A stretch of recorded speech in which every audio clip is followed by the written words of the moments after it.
పితా పుత్ర పరిశుద్ధాత్మ నామమున ప్రభు నందు మిక్కిలి ప్రియమైన సహోదరి సహోదరులారా, ఈనాటి ధ్యానాంశం ఇది శత్రువు చేసిన పని. మత్తయి శుభవార్త 13వ అధ్యాయము 28వ వచనములో గోధుమలు కలుపు గింజలు గురించి మాట్లాడుతూ, మనం మంచి గోధుమలు చెల్లేము కదా, కలుపు మొక్కలు ఎలా వచ్చాయి అని అడిగినప్పుడు ఇది శత్రువు చేసిన పని. ఆది నుండి కూడా శత్రువు ఆయన సాతానుడు మానవుని పాడు చేయాలనే చూస్తున్నాడు. అందుకే ఆదికాండం 3వ అధ్యాయము 15వ వచనంలో నీ సంతతికిని స్త్రీ సంతతికిని తీరని వైరం పెట్టెదను అని ఆదికాండం 3వ అధ్యాయము 15వ వచనంలో సెలవిచ్చినట్లుగా ఆది నుండి శత్రువుకి మన మీద ఒక నిఘా ఉంది. ఏంటి అంటే మనము దేవుని యొక్క రాజ్యంలోనికి వెళ్ళకూడదని, దేవుని కార్యాలు చేయకూడదని, దేవునితో ఆనందించకూడదని, దేవుని బిడ్డలుగా జీవించకూడదని, దేవుని అనుగ్రహాలకు పాత్రులుగా ఉండకూడదని సాతాను మన మీద పగబట్టింది ప్రియులారా. అందుకే ఆదికాండం 3వ అధ్యాయం 15వ వచనంలో నీకును స్త్రీకిని తీరని వైరం పెట్టేదను, నీ సంతతికిని స్త్రీ సంతతికిని తీరని వైరం కల్పించేదనని చెప్పబడినట్లుగా ఆది నుండి ఇది కొనసాగుతుంది. మనం దేవుని యొక్క బిడ్డలమే.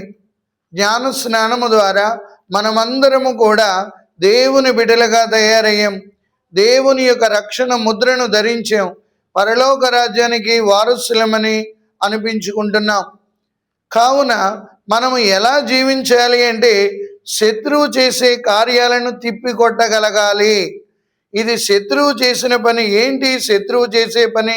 సాతాను నీకు ప్రార్థించాలని ఉంటుంది, కానీ అది ప్రార్థించనివ్వదు. నువ్వు పరిశుద్ధతలో ఎదగాలని ఉంటుంది, అది నిన్ను అపవిత్రతలోకి తోస్తుంది. నీవు దేవుని వాక్యం చదవాలని ఉంటుంది, నీకు తీరిక ఉండనివ్వదు. నీవు దేవుని ఆలయానికి వెళ్ళాలని ఉంటుంది, ఆలయానికి వెళ్ళడానికి సిద్ధపడే ముందే నీకు ఎక్కువ పనిపాట్లు కల్పిస్తుంటుంది. దేవుని వాక్యం ధ్యానించాలని ఉంటుంది, కానీ లౌకిక విషయాలన్నీ నీ బుర్రలో పెట్టి అది నీ మనస్సును చిందరవందరగా తీర్చిదిద్దుతుంది ప్రియులారా. కావున శత్రువు చేసే పని మనం జాగ్రత్తగా గమనించాలి. శత్రువు నాలో ఎటువంటి కలుపు మొక్కలు నాటింది అనేది ప్రతి క్రైస్తవుడు ఆలోచించుకోవాలి. ఆ కలుపు మొక్కలు ఏవంటే పునీత పౌలుడు గలతీయులకు రాసిన లేఖ 5వ అధ్యాయము 19వ వచనంలో శరీర కార్యములు స్పష్టమే, జారత్వము, అపవిత్రత, కాముకత్వము, విగ్రహారాధన, మాంత్రిక శక్తి, శత్రుత్వము, కలహము, అసూయ, స్వార్థము, పగ, మదము, మాత్సర్యము, త్రాగుబోత్తనము, విందులు, వినోదాలు. అనేక కలుపు మొక్కలు మనలో నాటి అది సంతోషిస్తుంటుంది. ఎందుకంటే మనల్ని దేవుని యొక్క అనుగ్రహాలు పొందనివ్వకుండా చూడడమే దాని యొక్క కర్తవ్యం. అందుకొరకే ఎందరెందరో భక్తుల్ని, బైబిల్లో ఉన్న భక్తుల్ని కూడా ఏదో ఒక సమయంలో వాళ్ళని పడగొడుతూనే వచ్చింది. అబ్రహాము తన భార్య విషయం దగ్గరికి వచ్చినప్పుడు ఫరోతో ఆయన అబద్ధం ఆడవలసి వచ్చింది. ఏదో ఒక రీతిగా ఎంతటి భక్తుడినైనా ఏదో ఒక రీతిగా పడగొట్టాలని చూస్తుంటుంది.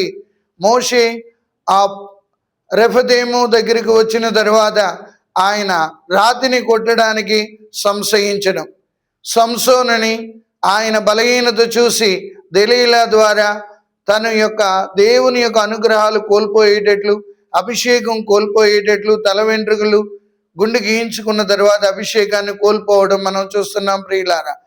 ఎక్కడో ఒక చోట శత్రువు మనల్ని బలహీనపరచాలని చూస్తుంది, ఎక్కడో ఒక చోట మనల్ని దేవుని నుండి వెనక్కి లాగాలని చూస్తుంటుంది. అందుకొరకే మనం దేవుని యొక్క బిడ్డలుగా ప్రతిరోజు చేయవలసిన పని ఏంటి అంటే మనలో ఉన్న కలుపు మొక్కలు పెరికి వేయాలి. శత్రువు చేసే పనులు గమనించుకొని తిప్పికొట్టాలి. 1 పేతురు 5వ అధ్యాయము 8వ వచనంలో కనుక మెలకువతో జాగరూకులయుండుడు, నీ శత్రువుకు సైతాను గర్జించుచున్న సింహం వలె తిరుగుచున్నది, ఎవరినేని కబళింపచూచుచున్నది, నీవు భక్తుడివా భక్తురాలివు కాదా అనేది చూడదు. నిన్ను ఏదో ఒక రీతిగా దేవుని నుండి దూరంగా లాగేయాలని చూస్తుంది ప్రియులారా. ఏదో ఒక రీతిగా దేవుని యొక్క అనుగ్రహాలు కోల్పోయేటట్లు చేస్తుంది. నువ్వు ఏదో ఒక రీతిగా దేవుని ఆలయానికి వెళ్ళనివ్వకుండా నీకు ఆటంకాలు ఏర్పరుస్తుంటుంది.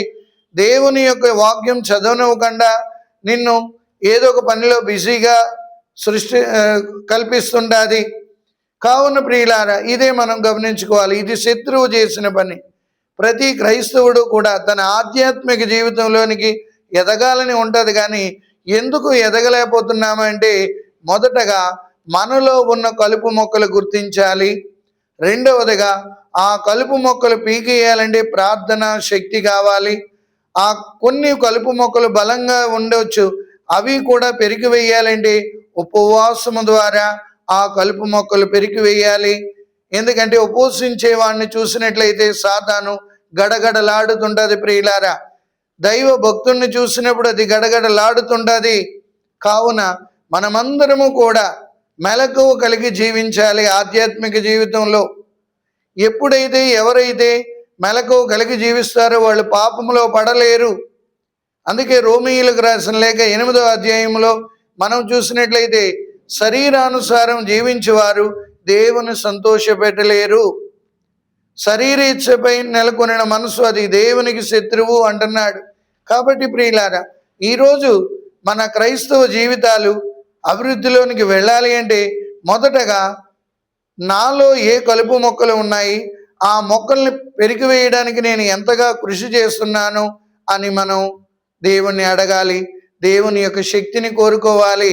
అందుకే పవిత్రాత్మ శక్తి కావాలి ప్రియులారా. అందుకొరకే దేవుని బిడ్డలుగా జీవించడానికి ప్రయత్నించాలి.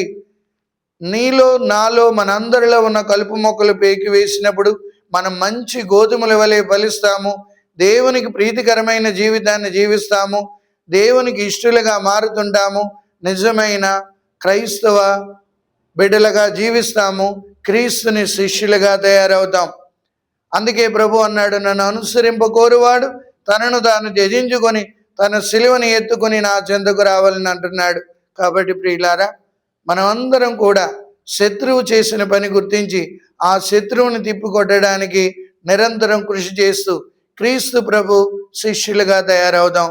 ప్రభు మిమ్మందరినీ ఆశీర్వదించి కాచి కాపాడును. పితా పుత్ర పవిత్ర ఆత్మ నామమున ఆమెన్.